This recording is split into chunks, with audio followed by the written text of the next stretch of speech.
Il n'y a pas longtemps, j'ai découvert un modèle qui a complètement changé ma façon de voir mes objectifs marketing, mes objectifs de carrière et même mes objectifs personnels.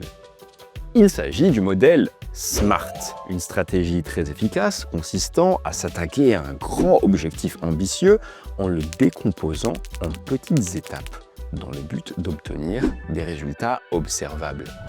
Coucou tout le monde, c'est Amiel de HubSpot et dans cette vidéo, on va passer en revue les 5 étapes permettant de se fixer des objectifs avec la méthode SMART. D'ailleurs, vous trouverez en description un kit de pilotage des performances marketing comprenant entre autres un guide pour établir vos objectifs SMART et bien d'autres modèles utiles pour compléter tout ce que vous apprendrez dans cette vidéo. En plus, c'est gratuit, vous pouvez y aller. SMART est l'acronyme de spécifique, mesurable, atteignable, pertinent et défini dans le temps. Pertinent signifiant relevant en anglais. C'est pour ça que ça fonctionne. Sinon, on dirait SMART. Tout de suite, ça marche moins bien. La méthodologie SMART consiste tout simplement à tenir compte de ces éléments lorsque l'on se fixe un objectif. Mais en quoi ça aide, me direz-vous ? Vouloir augmenter son taux d'engagement pour générer des leads sur les réseaux sociaux, par exemple, c'est très bien. Mais ça reste avant tout une intention, une direction. L'objectif SMART, il va venir décomposer ça en objectifs plus petits, concrets et réalisables. Définir ces paramètres va éliminer le flou causé par l'aspect trop général du premier objectif, ce qui rend le suivi bien plus facile. Les statistiques indiquent que les marketeurs, se fixant des objectifs clairs de ce type, vont augmenter leurs chances d'atteindre le but de leur projet de 376% comparé à ceux qui ne le font pas. Je ne sais pas pour vous, mais je trouve ces chiffres difficiles à ignorer. Regardons chacun de ces facteurs SMART un par un. Pour qu'un objectif soit efficace, il est très important qu'il soit aussi spécifique, concret que possible et qu'il indique la manière dont il doit être atteint. Par exemple, mon objectif est d'augmenter mon nombre de followers sur Instagram en publiant des Reels.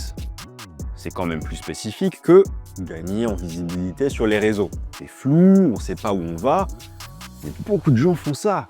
La spécificité va vous aider à mieux discerner quoi mesurer exactement. Ce qui veut dire que notre objectif doit être mesurable. Est-il possible de quantifier et de mesurer mon progrès par rapport à mon objectif ? Mesurer avec des chiffres va venir apporter un fil conducteur avec lequel je pourrai faire un suivi de mon évolution. Et surtout, savoir quand l'objectif est atteint. Faites donc régulièrement des rapports de performance. Le mot « régulièrement » est essentiel. Si vous faites le point sur votre performance juste quand vous en avez envie, le manque de régularité rendra bien plus difficile la tâche d'évaluation de votre progrès.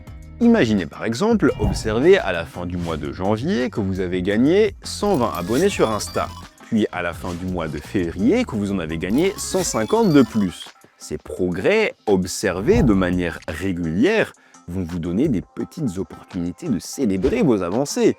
Et l'air de rien, c'est important pour la motivation. Mais la motivation, ça ne marche que si l'objectif est atteignable. Demandez-vous si vous pouvez raisonnablement atteindre cet objectif compte tenu du temps que vous avez à votre disposition, de vos ressources et de votre expertise.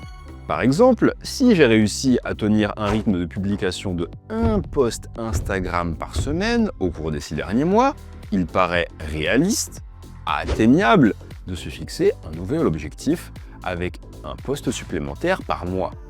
On est d'accord. Et pour en revenir à la motivation, gardez en tête que ni vous ni vos collaborateurs ne seraient à 100% tout au long du projet. Et c'est OK. La motivation, ça fluctue. Ça s'en va et ça revient. Et c'est normal.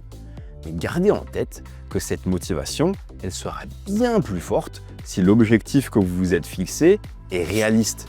C'est pour ça que cette étape est importante. Elle va impacter toute votre performance sur le reste du projet.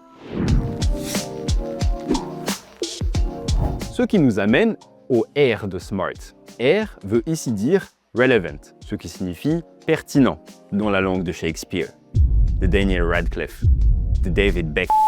Est-ce que votre objectif soutient la vision globale de votre entreprise et participe activement à l'impact sur ses résultats?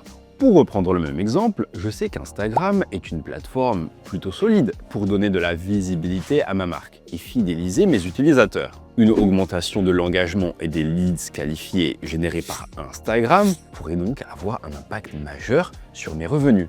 Il est donc pertinent de me fixer un objectif de followers sur Instagram. Maintenant, chaque entreprise est différente.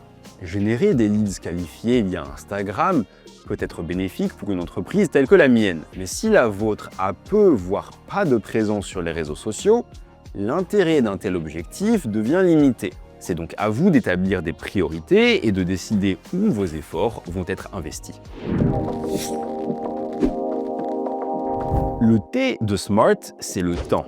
Il est en effet très important de donner un cadre temporel, une date limite à votre objectif. Et ce, pour deux raisons.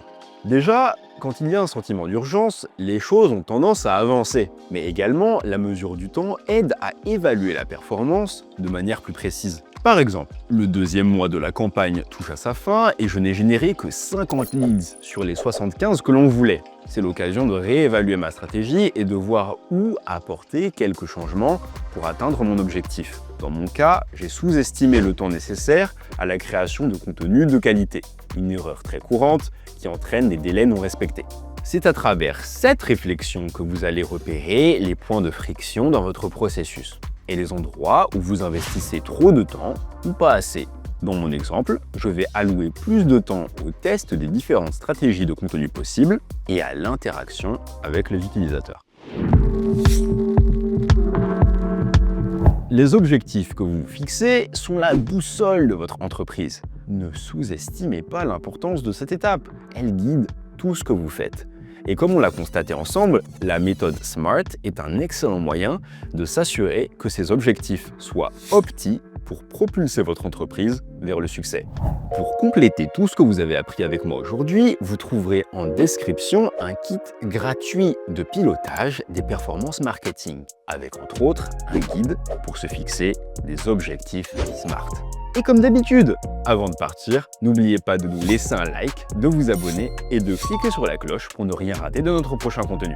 C'était Amiel de HubSpot. Salut tout le monde. Si la marque de voiture Smart se fixe un objectif SMART, peut-on parler d'objectif SMART?